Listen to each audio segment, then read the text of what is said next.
ओम श्री परमात्मने नमः। कल आप लोगों ने सुना कैसी माया श्री हरि की है जो भटके हुए भक्त को सही राह दिखाते हैं। अब आज आप लोग सुनेंगे नारद जी का विचित्र रूप।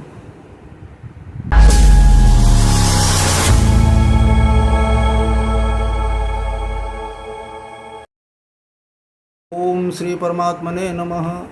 आज आप लोगों के समक्ष बालकांड का दोहा नंबर 132 से 134 तक प्रस्तुत किया जा रहा है। दीन दयाल बिरदु संभारी, हरहु नाथ मम संकट भारी। हरिसन मांगऊँ सुंदरताये, हुई है जात गहरवती भाई। मोरे हित हरि सम नहीं को, यही अवसर सहाय सोई हो। बहुविधि विनय कीन्ही तेहि काला, प्रगटेऊ प्रभु कौतुकी कृपाला। प्रभु बिलोकी मुनि नयन जुड़ाने, होई है काज ही ये हर साने। अति आरती कही कथा सुनाई, करहु कृपा करि होहु सहाई। आपन रूप देहु प्रभु मोहि, आन भांति नहीं पावऊँ वोही। जहि विधि नाथ होए हित मोरा, करहु सुबेगी दास मैं तोरा। निज माया बल देखे विशाला, यहाँ सी बोले दीन दयाला। दीन दयाल बिरदु संभारी, हरहु नाथ मम संकट भारे। जहि विधि होई है परम हित, नारद सुनहु तुम्हार। सोई हम करब नयान कछु, बचन न मृखा हमार। दीन दयाल बिरदु संभारी, हरहु नाथ मम संकट भारे। कुपथ मांग रुज व्याकुल रोगी, वैदन देई सुनहु मुनि जोगी। एहि विधि हित तुम्हार मैं ठयऊ, कहियस अंतर हित प्रभु भयऊ। माया विबस भये मुनि मूढ़ा, समुझी नहीं हरि गिरा निगूढ़ा। गवने तुरत तहारी सिराई, जहाँ स्वयंभर भूमि बनाई। निज निज आसन बैठे राजा, बहु बनाव करि सहित समाजा। मुनि मन हरस रूप यति मोरे, मोहित जिया निहि बरिहि न भोरे। मुनिहित कारण कृपा निधाना, दीन को रोपन जाई बखाना। सो चरित्र लखी काहुन पावा, नारद जानि सबहि सिरुनावा। दीन दयाल बिरदु संभारी, हरहु नाथ मम संकट भारे। रहे तहाँ दुई रुद्रगण, ते जानहि सब भेऊ। अभिप्र बेश देखत फिरहीं, परम कौतुकी ते दीन दयाल बिरदु संभारे। हरहु नाथ मम संकट भारे। जहि समाज बैठे मुनि जाए। हृदय रोपयह मिति अधिकाए। तहाँ तह बैठे महेश गण दो। विप्रवेश गति लखई न को। करही कोट नारदहि सुनाई। नीक दीन हरि सुंदरताए। रिझहि राज कुंवर छवि देखी। इन्हई बरहि हरि जान बिसेखी। मुनि मोह मन हाथ पराए। हसहि शंभु गण अति सचुपाए। यद्यपि सुनहि मुनि अटपटि बानी। समुझि न परई बुद्धि ब्रह्म सानी।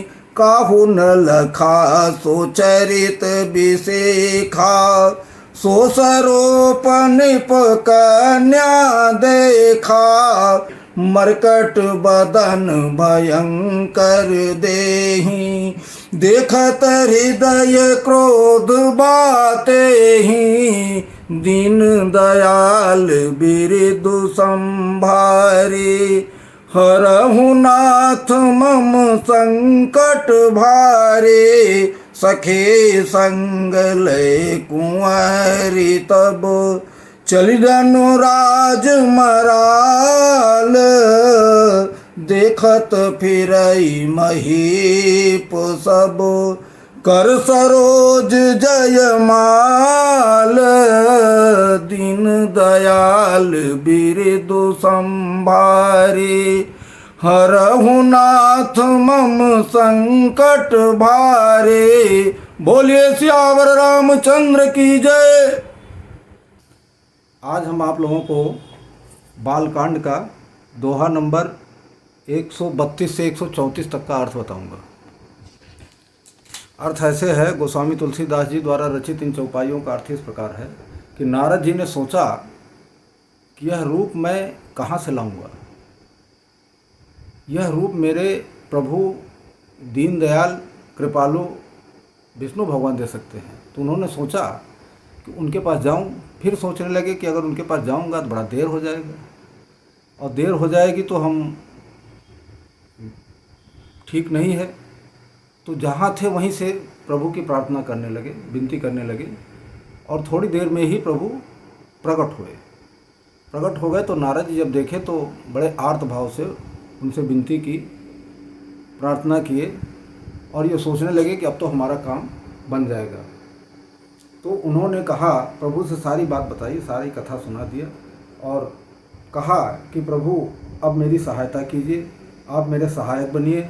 अब आप अपना रूप हमको दीजिए जिससे उस कन्या को मैं प्राप्त कर सकूं। तो प्रभु ने जब अपनी माया का, प्रबलता का बल देखा कि ये तो हो गया है बिल्कुल, तो उन्होंने नारद जी से कहा कि ठीक है, जैसे तुम्हारा कल्याण होगा मैं वैसे ही करूँगा। जिस तरह से तुम्हारा वो होगा उस तरह से मैं काम करूँगा। ये मेरा वचन है, ये तुम जाओ और मैं वही काम करूँगा जिसमें तुम्हारा हित होगा। इसमें एक चौपाई भी है, जहीं विधि हो नाथ हित हो मोरा। करम सबेग दास मैं तोरा। नारद जी बोले थे। तो नारद जी वहाँ से चल दिए। नारद जी जब चल दिए वहाँ से, तो भगवान की माया देखिए कि उनको ऐसा कुरूप बना दिया, ऐसा कुरूप बना दिया था कि ये, हालांकि इसको और कोई नहीं जान पाया, केवल नारद को कुरूप थे लेकिन कोई जान नहीं पाया। अब नारद जी वहाँ से गए तो उनके मन में तो ये था कि हम तो अच्छे राजा हैं, वो कन्या केवल हमको ही भरेगी, दूसरे को बरमाला नहीं डालेगी, क्योंकि हम राजा हैं, हमारा रूप अच्छा है। और नारद जी गए तो वहाँ सब राजा सज धज के अपने अपने आसन पे बैठे थे। नारद जी भी गए तो एक जगह बैठ गए वहीं अपना, और बार बार यही उनका दिमाग था कि कन्या आवे बरमाला में पहना दे हमको। वहाँ शिव जी के दो गण थे, वो सब भेद जानते थे, पूरा भेद उनका पता था कि नारद जी हैं और कुरूप होके आए हैं, और वो ब्राह्मण के भेष में थे और बड़े मौजी थे। तो वो देखे कि जहाँ नारद जी बैठे हैं तो धीरे से जाके उन्हीं के बगल में बैठ गए और खूब हंसी टाइप मजाक टाइप उड़ा रहे थे, व्यंग बोल रहे थे कि भगवान ने इनको बहुत अच्छा सुंदर रूप बनाया है, सुंदर वो बनाया है, कन्या आएगी तो इनके गले में जयमाल डालेगी। नारद जी हालांकि सुन रहे थे ये सब बातें, लेकिन वो मोह के बस में इतना वो ज़्यादा थे ना कि वो उनके समझ में कुछ नहीं आ रहा था कि हमसे कोई क्या कह रहा है, हमको कोई क्या कहना चाहिए, कुछ नहीं समझ में आ रहा था। और ये सब बोलते जाते क्योंकि भगवान की माया थी, वो भगवान माया फैलाए थे अपना, माया से ही सब हो रहा था। तो राजकन्या जो है थोड़ी देर में आई और जयमाल लिए थे और पंक्ति में घूमते हुए घूम रही थी। नारद जी के पास जब पहुँचे केवल कन्या ही जान पाई कि ये बंदर का मुँह है। कन्या जब नारद जी के सामने पहुँची तो देखी बड़ा बंदर का मुँह और बड़ा भयंकर रूप, उसको बहुत क्रोध आया देख के और वो चली गई। ऐसे जा रही थी मानो कोई राजहंसिनी जा रही, कमल जैसे हाथ थे उसके, उसमें वरमाला लिए अपना चली जा रही थी। इससे इन चौपाइयों से सीख मिलती है कि अहंकार नहीं करना चाहिए, अहंकार करके अपना काम बिल्कुल बिगाड़ना नहीं चाहिए।